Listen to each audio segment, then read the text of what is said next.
Have you found yourself saying it just feels more humid than usual this summer? Well, you're not alone, and now we've got the data to back that up. This has been one of the most humid starts to summer on record across parts of the region. And when we talk about how humid it feels, the best metric isn't relative humidity, it's dew point.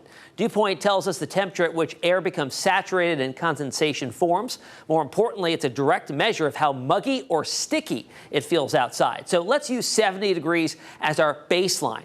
That's the threshold where the air typically starts to feel very humid or even oppressive. Here's what we found when we looked at the first half of meteorological summer from June 1st through July 16th, a 46-day stretch. We pulled data from only long-term climate sites with at least 50 years of reliable records, and in most cases, much more than that.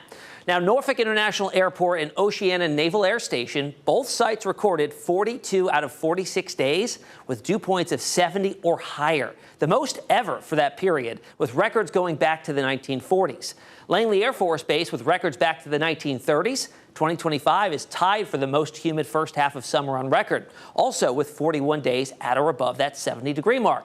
How about North Carolina? Well, Elizabeth City Coast Guard Station, another long-term site, also dating to the 1940s, shows 42 days at or above 70, tying the all-time record for the first half of summer.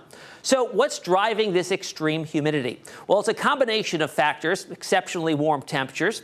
June was among the top 10 hottest on record, and July is trending above normal, too. Warmer than normal water temperatures in both the Chesapeake Bay and the Atlantic, and a persistent weather pattern. High pressure anchored offshore has been pulling in a deep tropical flow of moisture.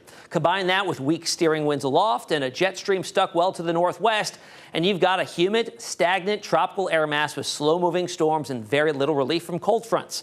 All of this, layered on top of a warming climate, has made this summer feel relentlessly muggy. No pattern lasts forever, but if this trend holds through August, summer 2025 could go down as the most humid ever recorded in several parts of our region.